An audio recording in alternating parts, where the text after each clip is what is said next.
Rainbow hospital సుఖీభవకు తిరిగి స్వాగతం. Powered by star hospital. నోరు మంచిదైతే ఊరు మంచిదవుతుంది అనేది మన నానుడి.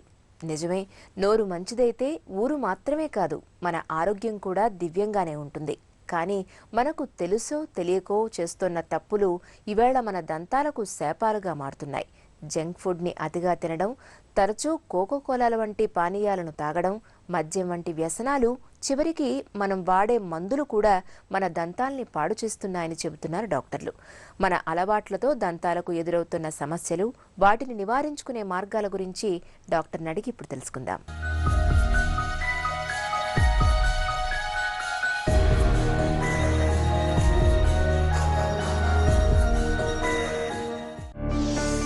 మన అలవాట్లకు దంత సమస్యలకు సంబంధం ఉందా? మనకు తెలియకుండానే రోజు మన చేసే అలవాట్లు, చిన్న చిన్న అలవాట్ల వల్ల దంతాలకి ఎంత ప్రమాదకరం అనేది, ఉదాహరణకి మనకు తెలియకుండా ఐస్ గడ్డలు ఉంటాయి కదా, అవి నోట్లో వేసుకొని కొరికినప్పుడు ఈ ఐస్లో ఉన్న ఫ్రాక్చర్ లైన్ అనేది మన పళ్ళకి ఫ్రాక్చర్స్ క్రియేట్ చేస్తుంది ఈ ఐస్ వల్ల. రెండవది మనం తినే ఆహారం in the sense junk foods. ఈ జంక్ ఫుడ్ అనేది మనకు క్లీనింగ్ అయ్యేది చాలా తక్కువ, బికాస్ దీనిలో కార్బోహైడ్రేట్స్ ఎక్కువగా ఉంటాయి. ఈ జంక్ ఫుడ్ క్లీనింగ్ అవనందువల్ల ఎక్కడైతే మనకు పళ్ళ దగ్గర విరుక్కొని ఆ విరుక్కున్న ఏరియాలో మనకు 100% బ్యాక్టీరియా వచ్చి యాక్టివేట్ చేసి చిగుళ్ళకు సంబంధించిన వ్యాధి క్రియేట్ చేయడం. ఇలానే పెద్దవాళ్ళు, టీనేజర్స్ ఈ సోడాలు ఇవి తాగడం, సోడా ఒకటి, పెప్సీ, ఈ జ్యూసులు, వీటన్నిటిలో కార్బోహైడ్రేట్, ఎప్పుడైతే ఈ గ్యాసు ఇదంతా ఉంటుందో ఇదంతా మన పళ్ళ మీద ఉన్న ఎనామెల్ మీద ఎఫెక్ట్ అవ్వడం.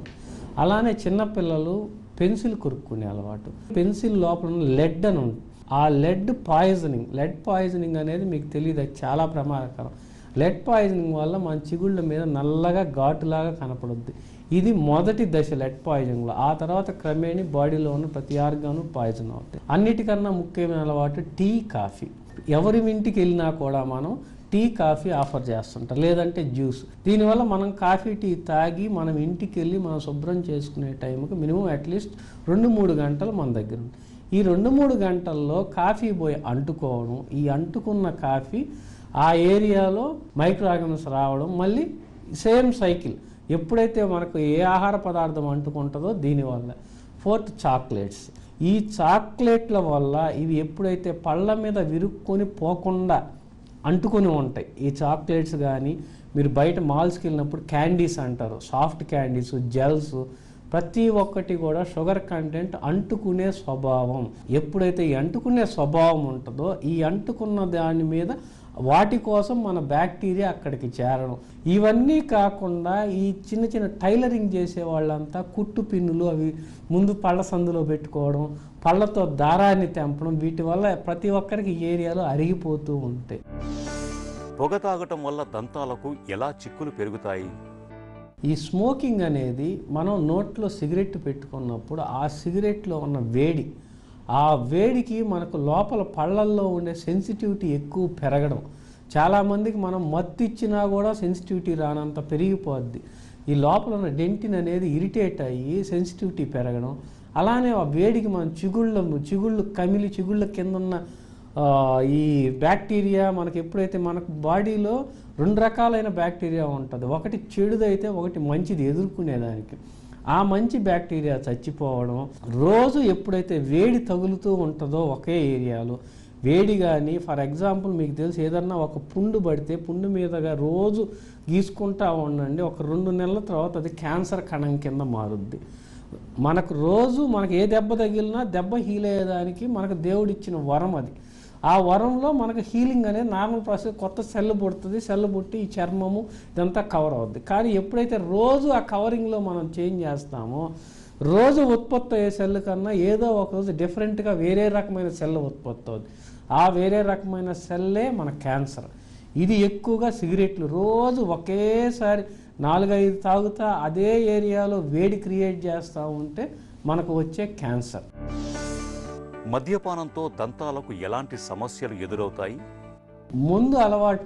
మందు చేసినప్పుడు దానిలో ఉన్న ఆల్కహాల్ ఒక రకంగా నోటికి మంచిదే, ఏమంటే దానిలో ఉన్న ఆల్కహాల్ వల్ల క్లీన్ అవుద్ది. కానీ రెండో రకంగా దాంతోపాటు వీళ్ళ సోడాలు అయితే బెవరేజెస్ అయితే వీటి వల్ల ఆ పళ్ళల్లో ఉన్న ఎనామెల్ దెబ్బతిని ఎక్కువగా మళ్ళీ సేమ్ స్టోరీ మళ్ళీ మనకి ఎప్పుడైతే ఇదే కథ జరుగుతూ ఉంటుంది. ఏ ఎనామెల్ దెబ్బతిన్నా ఏమైనా బ్యాక్టీరియా నోట్లో బ్యాక్టీరియా ఉండడం అనేదే మనకు ప్రతి జబ్బుకి ప్రధాన కారణం. ఈ బ్యాక్టీరియా అనేది క్లీన్ చేసుకుంటే లోపలికి వెళ్ళేది చాలా తక్కువ. మన బాడీలో ఉన్న ఎంట్రీస్ అన్న మెయిన్ ఎంట్రీ ఇది, దీన్ని క్లీన్ చేసుకోవాలి. మందుల వాడకంతో కూడా దంతాలకు సమస్యలు వస్తాయా? రోజు మనం వాడే మందులు, టానిక్లు, సిరప్లు మీరు చూసే ఉంటారు. ఎక్కువ చిన్నపిల్లల్లో సిరప్స్లో షుగర్ కంటెంట్ లేకుండా ఉండే సిరప్స్ చాలా తక్కువ భాగం, ఎక్కువ భాగంలో షుగర్ కంటెంట్. ఈ షుగర్ కంటెంట్ సిరప్స్ మనం కాఫ్ సిరప్స్ కానీ అవి నోట్లో వేసేసుకొని మళ్ళీ మంచినీళ్ళు కూడా తాగం. అంటే ఆ షుగర్ కంటెంట్ అలానే పళ్ళ మీద అంటుకొని ఉన్నప్పుడు 100% మనకు ఆ బ్యాక్టీరియా ఎఫెక్ట్ అండ్ యాక్టివిటీ ఎక్కువగా ఉండి చిగుళ్ళకు సంబంధించిన సమస్యలు ఎక్కువగా వస్తున్నాయి ఆ చిన్నపిల్లల్లో. ఎందుకంటే సిరప్స్ ఎక్కువ తాగేది వాళ్ళు, అలానే వృద్ధులు కూడా కాఫ్ సిరప్స్ అనేది ఎక్కువ డిపెండ్ అవుతున్నాయి ఈ రోజులు.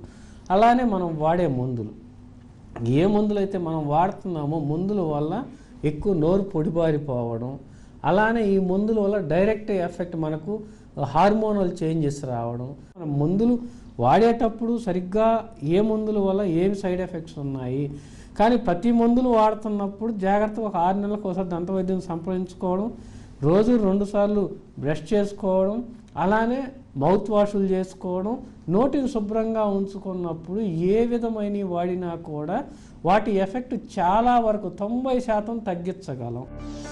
దంతాల్ని ఆరోగ్యంగా ఉంచుకోవాలంటే మన దంత ధావనం ఎలా ఉండాలి? చాలామందికి ఈ బ్రషింగ్ టెక్నిక్ అనేది అసలు తెలియదు, ఎలా చెయ్యాలి ఎలా చేయకూడదు. మనకి చిన్నప్పటి నుంచి మనకు నేర్పించిన టెక్నిక్ ఒకటే. మేము చిన్నప్పుడు కూడా ఒక బ్రష్ తీసుకొని ముందుకి వెనక్కి ఇలా చేసేసుకోవడం, లేదంటే ఎక్కువ మంది సెల్ ఫోన్ చెవిలో పెట్టుకొని, ఇప్పుడు వచ్చిన లేటెస్ట్ ఫ్యాషన్ ఈ సెల్ చెవిలోనే ఉంటుంది, ఈ బ్రషింగ్ ఏమో జరిగిపోతూ ఉంటుంది. కాన్సన్ట్రేషన్ ఇంకొక దాని మీద పెట్టకుండా బ్రషింగ్ మీద పెట్టడం, ముందుకి వెనక్కి కాకుండా పైకి కిందకి, ఎప్పుడైతే చిగురుకి హారిజాంటల్గా పెట్టి సున్నితంగా మనం బ్రష్ చేయాలి. బ్రష్ పళ్ళకే కానీ చిగుళ్ళకి కాదు. చిగుళ్ళ మసాజ్కి మళ్ళీ మనం వేలితో మసాజ్ చేసుకోవాలి. చక్కగా బ్రష్ చేయడం, జంక్ ఫుడ్కి, రెడీమేడ్ ఆహారాల్ని సాధ్యమైనంత తక్కువగా తీసుకోవడం, పొగ, మద్యం వంటి చెడు వ్యసనాలకు పూర్తిగా దూరంగా ఉండడం మన దంతాల్ని ఆరోగ్యంగా ఉంచే ప్రాథమిక సూత్రాలు ఇవే. ఇక ఈరోజు కార్యక్రమాన్ని ముగించబోయే ముందు రెయిన్బో హాస్పిటల్ సమర్పించు ఒక చిన్న చిట్కా మీకోసం.